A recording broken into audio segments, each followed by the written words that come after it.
Good morning and नमस्कार दोस्तों, स्वागत है आप सभी का आपके अपने YouTube channel GK search engine पर। तो दोस्तों आज है 25 जनवरी और 25 जनवरी से रिलेटेड राजस्थान करंट अफेयर्स के जितने भी इम्पोर्टेंट क्वेश्चन हैं उन सभी को हम इस वीडियो में डिस्कस करने वाले हैं। तो पूरा वीडियो बहुत ध्यान से देखना और वीडियो के एंड में मैं आपसे क्वेश्चन भी पूछूंगा जिसका आंसर आप सभी को कमेंट बॉक्स में देना है। कल के वीडियो में मैंने आपसे क्वेश्चन पूछा था जो था राज्य स्तरीय कृषक मेला किन्नू महाकुंभ 2026 का आयोजन है वो कहाँ किया जाएगा। तो ये श्री गंगानगर में आयोजित किया गया है, यानी कि बी ऑप्शन यहाँ पर बिल्कुल सही था। जिन दोस्तों ने बी ऑप्शन कमेंट बॉक्स में सही जवाब दिया था उनको हार्दिक शुभकामनाएं। तो श्री गंगानगर जिला मुख्यालय पर, जी हाँ, श्री गंगानगर जिला मुख्यालय पर 23 से लेकर 25 जनवरी तक राज्य स्तरीय कृषक मेला किन्नू महाकुंभ 2026 का आयोजन है वो किया गया है। इस दौरान जिले के किसानों, उद्यमियों, पशुपालकों को कृषि एवं उद्यानिकी की आधुनिक तकनीक और वैज्ञानिक विधि से फसल प्रबंधन, सिंचाई, कृषि यंत्रीकरण और पशुपालन का वैज्ञानिक प्रबंधन इत्यादि की जानकारी दी जाएगी। तो बी ऑप्शन इसका बिल्कुल सही था। तो चलिए शुरू करते हैं, लेकिन उससे पहले कल के क्वेश्चन का रिवीजन। तो कल के महत्वपूर्ण क्वेश्चन थे, मुख्यमंत्री युवा स्वरोजगार योजना 2026 के तहत अधिकतम 10 लाख रुपए तक का ब्याज मुक्त ऋण उपलब्ध करवाया जाएगा। नेक्स्ट है 20 जनवरी को राजस्थान ऊर्जा संरक्षण में उत्कृष्ट योगदान के लिए पुरस्कार दिए गए, तो 73 विजेता इसमें सम्मानित हुए थे। नेक्स्ट है राजस्थान में प्रथम चरण की जो जनगणना है 2027 की जो जनगणना है, जिसमें प्रथम चरण की जनगणना 16 मई से लेकर 14 जून तक करवाई जाएगी। उसमें कुल 33 सवाल किए जाएंगे। कृषक अधिकार पंजीयन पखवाड़ा ये राजसमंद में चलाया जा रहा है, जिला प्रशासन राजसमंद में ये पखवाड़ा का आयोजन है वो किया गया है। नेक्स्ट है गणतंत्र दिवस 2026 के अवसर पर कर्तव्य पथ पर नई दिल्ली पर प्रदर्शित होने वाली झांकियों में इस बार राजस्थान की झांकी में बीकानेर की विश्व प्रसिद्ध उस्ता कला को भी शामिल किया गया है। तो चलिए शुरू करते हैं आज के राजस्थान करंट अफेयर्स। पहला क्वेश्चन है, 21वें आईबीए वार्षिक बैंकिंग टेक्नोलॉजी अवार्ड 2024-25 में सर्वश्रेष्ठ डिजिटल वित्तीय समावेशन में विजेता का खिताब किस बैंक को दिया गया है। तो ये भी मोस्ट इंपॉर्टेंट क्वेश्चन है। ये पुरस्कार दिया गया था राजस्थान ग्रामीण बैंक को, आरजीबी को, यानी कि सी ऑप्शन यहाँ पर बिल्कुल सही है। आइए जानते हैं इंपॉर्टेंट फैक्ट्स। तो 21वें आईबीए वार्षिक बैंकिंग टेक्नोलॉजी अवार्ड 2024-25 में सर्वश्रेष्ठ डिजिटल वित्तीय समावेशन में विजेता का खिताब राजस्थान ग्रामीण बैंक को दिया गया था।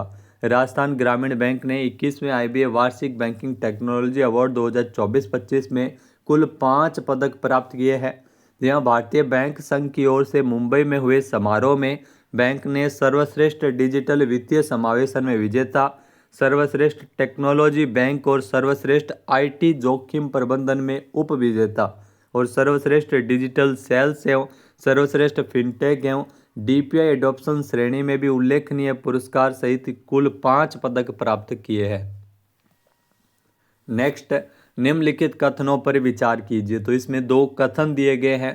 पहला है कि जयपुर लिटरेचर फेस्टिवल जो कि 15 से लेकर 19 जनवरी को जयपुर में आयोजित किया गया, जहां पर युवा साहित्य लेखन पुरस्कार कवि विजय राही को प्रदान किया गया है। तो यहाँ पर बिल्कुल सत्य कथन दिया गया है पहला।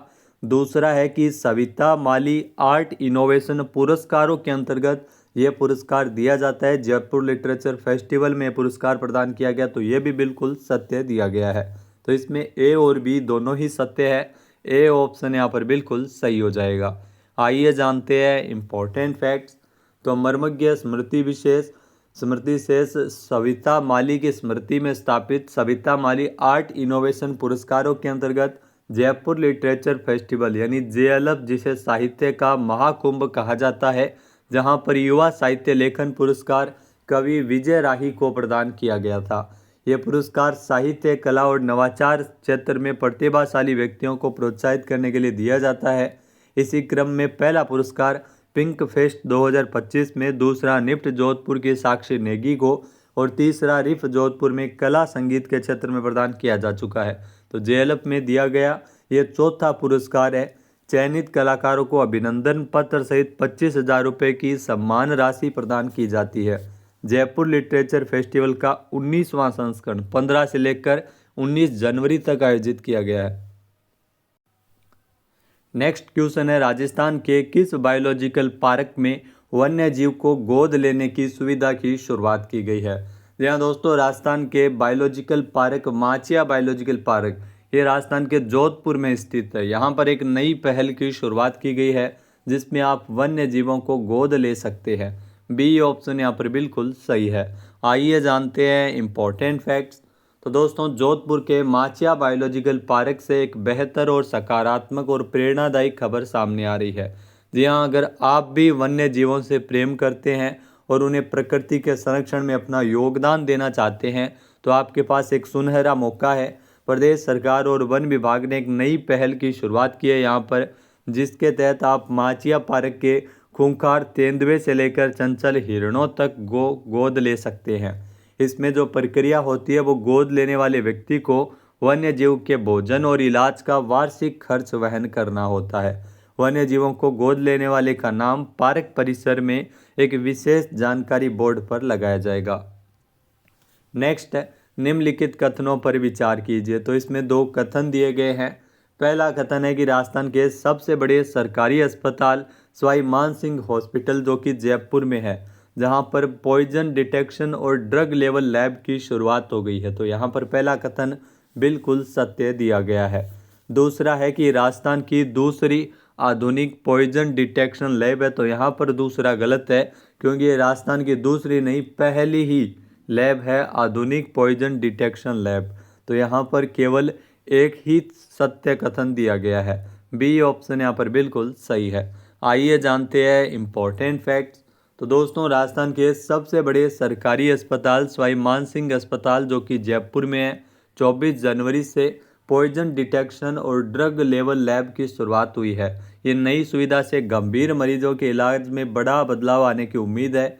लैब का उद्घाटन एसएमएस मेडिकल कॉलेज के प्रिंसिपल डॉक्टर दीपक माहेश्वरी और अस्पताल के अधीक्षक डॉक्टर मृणाल जोशी ने किया था। नई पॉइजन डिटेक्शन लैब की मदद से अब यह तुरंत पता लगाया जा सकेगा कि मरीज ने कौन सा जहरीला पदार्थ पिया है, और चाहे मामला जहर सेवन का हो चाहे जहरीले जानवर के काटने का।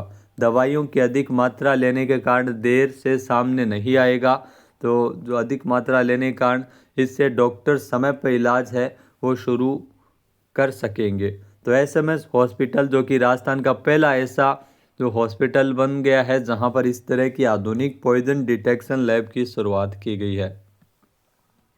नेक्स्ट है, राजस्थान में उदयपुर वर्ल्ड म्यूजिक फेस्टिवल कब आयोजित किया जाएगा? तो राजस्थान में उदयपुर वर्ल्ड म्यूजिक फेस्टिवल जो कि वेदांता की ओर से आयोजित किया जाता है 6 से लेकर 8 फरवरी 2026 तक, यानी कि ए ऑप्शन यहाँ पर बिल्कुल सही है।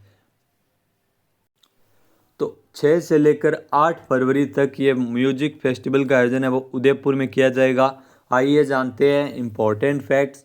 तो उदयपुर वर्ल्ड म्यूजिक फेस्टिवल जो कि म्यूजिक विदाउट बॉर्डर्स के 10 साल पूरे होने का जश्न मना रहा है, हिंदुस्तान जिंक द्वारा समर्थित राजस्थान सरकार के पर्यटन विभाग के सहयोग से ये शहर द्वारा कॉन्सेप्ट और प्रोड्यूस किया गया। ये फेस्टिवल 6 से 8 फरवरी 2026 तक होगा, जो कि दर्शकों का स्वागत ध्वनि, संस्कृति और साझा मानवीय भावनाओं के उत्सव में करेगा। इस साल की 10 से ज़्यादा देशों की अंतर्राष्ट्रीय कलाकार इसमें शामिल हो रही है, जो कि फेस्टिवल को भारत के सबसे खास डेस्टिनेशनल म्यूजिक फेस्टिवल में से एक के रूप में मजबूती प्रदान करता है। ये 3 दिवसीय उत्सव 20 बैंड और कलाकारों के साथ ये आयोजित किया जाएगा।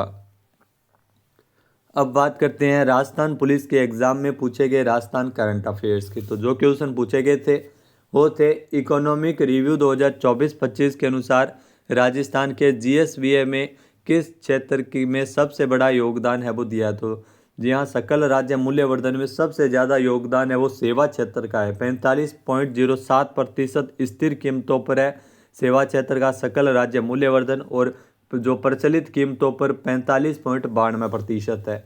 नेक्स्ट है, इकोनॉमिक रिव्यू 2024-25 के अनुसार राजस्थान में थोक मूल्य सूचकांक WPI के अंतर्गत कितनी वस्तुएं आती है? तो 154 वस्तुएं आती है। राजस्थान पुलिस के एग्जाम में पूछा गया था। इकोनॉमिक रिव्यू से रिलेटेड काफ़ी सारे क्वेश्चन पूछे गए थे।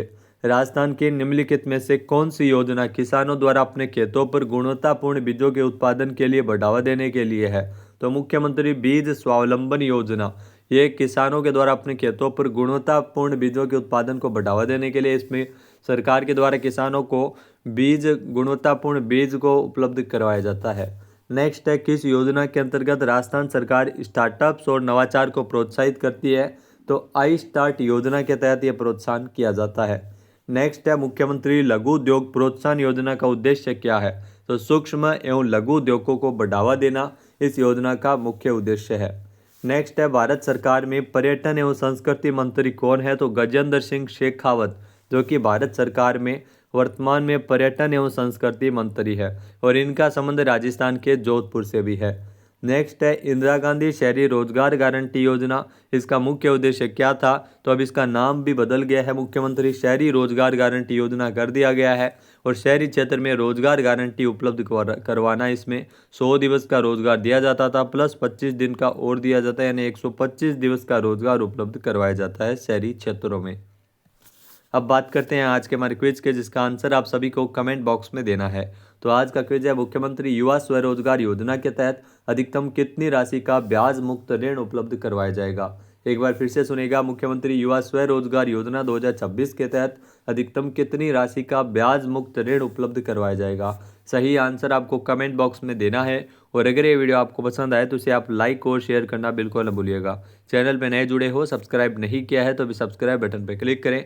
इस वीडियो की जो PDF फाइल है वो आप वीडियो के डिस्क्रिप्शन बॉक्स से डाउनलोड कर सकते हैं। क्वेश्चन आंसर आप वोट करके भी कर सकते हैं। वीडियो देखने के लिए धन्यवाद। जय हिंद, जय भारत, जय राजस्थान।